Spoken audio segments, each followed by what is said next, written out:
Mga naging biktima ng bagyong Yolanda na inampun naman ng Isla Bonita sa Rosario, Cavite, ating kumustahin. Ayoko na sanang maalala yung nakatakot na nangyari sa amin. Ang lakas ng hangin, yung bahay talaga nililipad. Tuloy-tuloy na public service ng Kasanggamoang Langit Foundation nasa ika-12 taon na. Alam po ninyo yung Kasanggamoang Langit Foundation na binuo po ng aming anak na si Reister. Ito po ay bahagi pa rin ng tuloy-tuloy na tulong po na ginagawa ng aming anak. Mag-iisa tayo sa muling pagbangon ng ating mga kababayan na naging biktima ng bagyong Yolanda sa kanilang bagong tahanan. Ito po si Paring Ray. Samahan nyo kaming bigyan ng kasiyahan ang mga pamilyang dumanas ng matinding trauma dahil sa bagyong Yolanda. Ako naman ang inyong kasangga, JR Langit. Ang lahat ng yan ngayong gabi sa ating Kasanggamoang Langit.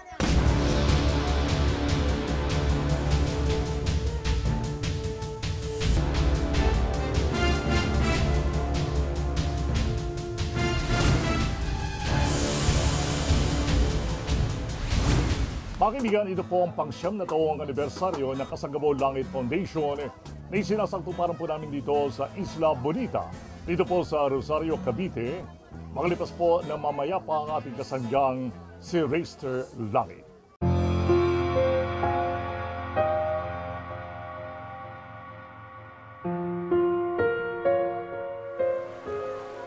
Kabilang sa 77 pamilya na naninirahan ngayon sa Isla Bonita sa Rosario, Cavite, ang pamilya nila Ginang Anita Salipot at pamilya nila Ginoong Ronnie Militante. Para sa kanila, mahirap kalimutan na nangyari sa kanila sa Leyte. Nagtiis lang kami kasi walang ibang pagkain. Palagi lang kami doon, lugaw palagi. Kasi hindi pa man dumating yung relief. Yung basa na bigas, hindi naman gaanong yung luto niya. Sabi ng asawa ko, magbakasakali tayo doon sa Maynila. Doon, talagang naranasan ko ng malupit na hangin na dumating sa amin. Hindi pwede kami na makatayo na lalakad. Gapang kami sa sobrang ng lakas. Sa marami na rin na nagliparan ng yero na tinamaan sa amin ng kuhan, ng yero sa katawan. May tinamaan dito sa liig, may tinamaan dito sa tuhod, dito. Patay. Bagamat mas maayos ang kanilang kalalagayan ngayon sa Isla Bonita, nananatiling isang hamon pa rin sa kanilang pamilya, sa pamilya Salipot at Militante, kung paano makararaos sa araw-araw. Ano rin yung asawa ko dito, nakapasok siya ng pag-drive. Kaya lang, hindi araw-araw, minsan lang. Para sapat pa rin sa amin yung sa pang-araw-araw, pagkain, saka panggastos. Minsan din kulang kasi yung mga nag-aaral yung mga anak ko.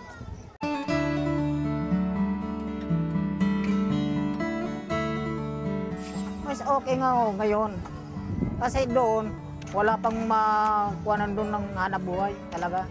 Ang mga nyugan mga bali, tumba, wala kang makukuhanan. Ang mga palayan, yan lang ang kukuha namin.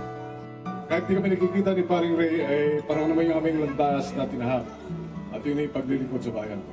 Ayon kay Mayor Jose Nonong Ricaprente ng Rosario, Cavite, marami sa mga kinukop nilang pamilya ang nagdesisyon ng tuluyang manirahan sa Isla Bonita.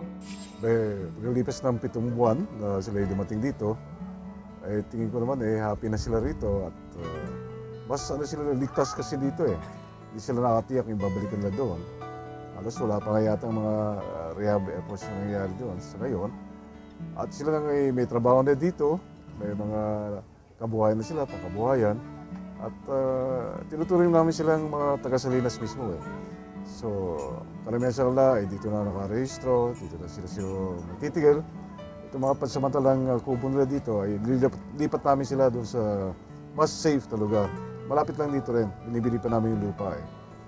Bagamat sinisikap ng pamahalaan ng Rosario na makapagbigay ng sapat na tulong, sinabi ni Mayor Rica Frente na malaking bagay para sa mga naging biktima ng bagyong Yolanda ang gift-giving tulad ng ginawa ng Kasanggamuang Langit Foundation.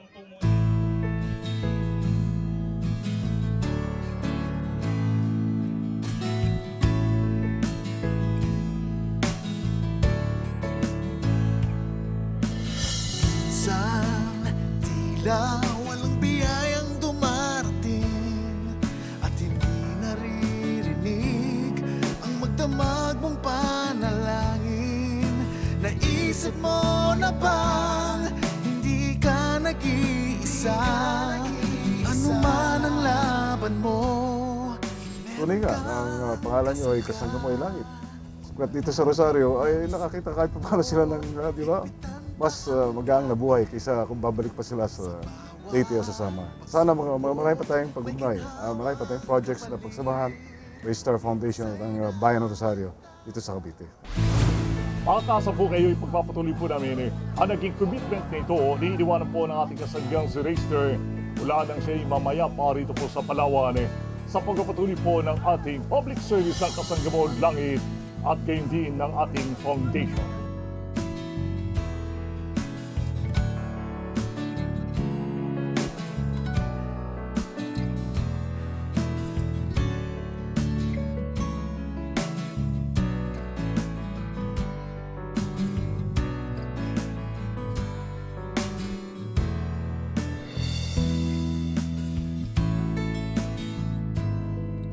Thank you po ako sa kay Langit nga pumunta po rito kayo na meron kayo na binigay sa akin ng mga biyaya. Maraming salamat po. Maraming salamat po na pumunta sila dito at tumulong din sa mga bata na nag-aaral kasi yung mga anak ko nag-aaral din. Yung 10 na pinakamagaling sumayaw may premyo.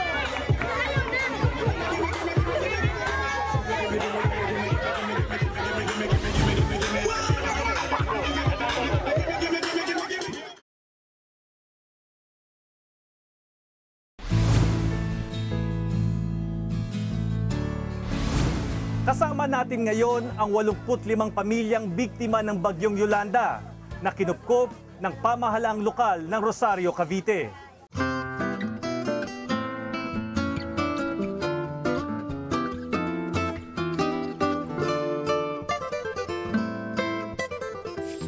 Sabi ko, parang surprise ay para sa ilang bata na mapipili dahil sila yung mga estudyante. So ang ginawa po namin, yung pong mga nabigyan na ng staff, tapos yung pong may kaukulang mga anak na mag-aaral, ay sila lang po yung mabibigyan ng staff para po sa school supplies. May mga family po kasi tayo dito na wala namang dependent, kaya hindi po sila mabibigyan yung para sa school supplies. Minsan, tila walang biyayang dumarating at hindi naririnig ang magdamag mong panalangin. Naisip mo na bang hindi ka nag-iisa? Bagamat matagal na ring wala ang ating kasanggang si Raystar Langit, sinisikap ng Kasanggamuang Langit Foundation na ipagpatuloy ang kanyang advocacy ng public service. Bukod sa mga gamit sa eskwela para sa mga bata, pagkain at mga damit, hitik sa kasiyahan ang buong araw namin sa Isla Bonita kasama ang mga biktima ng bagyong Yolanda. Kung ikaw nakilumong, napupulhan mga bahayan, may ugat man. Di sampa mabari duhara paragana. Mula sa pinakabata hanggang sa mga pinakamatatanda, sumali sa palaro ng Kasanggamuang Langit Foundation.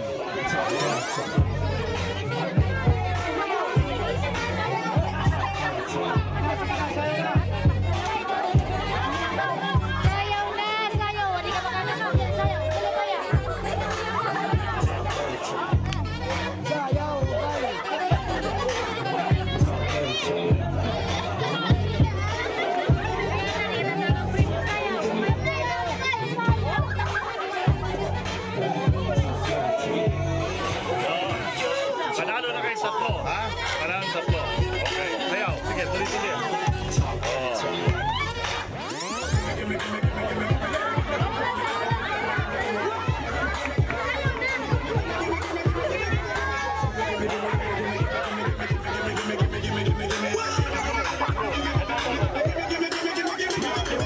Alright, malapakan na, malapakan. O, tingnan natin, sino mga magagaling ng mga nanay na magpaparticipate dito sa ating game. Yan. Okay, may katuwaan lang naman ito. Importante, meron tayong tatanggapin na premyo. O, bibigyan natin ng kompletong kit ng shampoo and conditioner ng L'Oreal, ba? Isa-isang kahon, ha? Isa-isang kahon ito.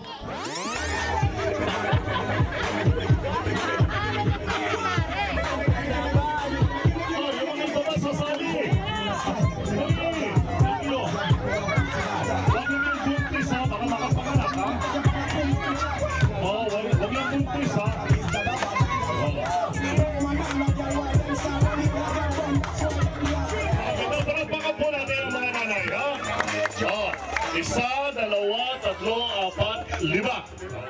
Pati sina tatay at lolo hindi nakaligtas sa sayawan. Mga lalaki naman. Alright. Oh, mga t-shirt ay pamimigay namin sa mga lalaki, ha? Yan. Matindi. Ako, saan ba ginagamit yan, ha? Fatto gentleman. Alright.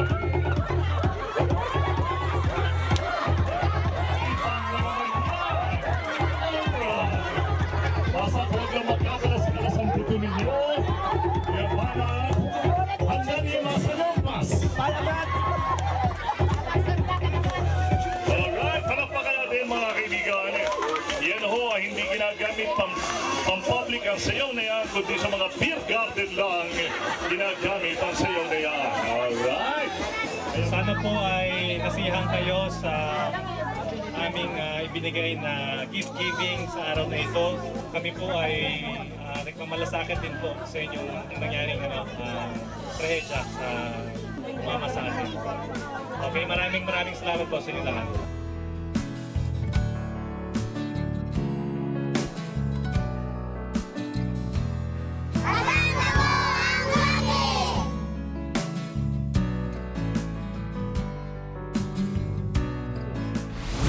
Sana po naipigan niyo ang isa pang espesyal na pagtatanghala aming panahunturan nakapagatid ng kakaibang aral at leksyon sa buhay.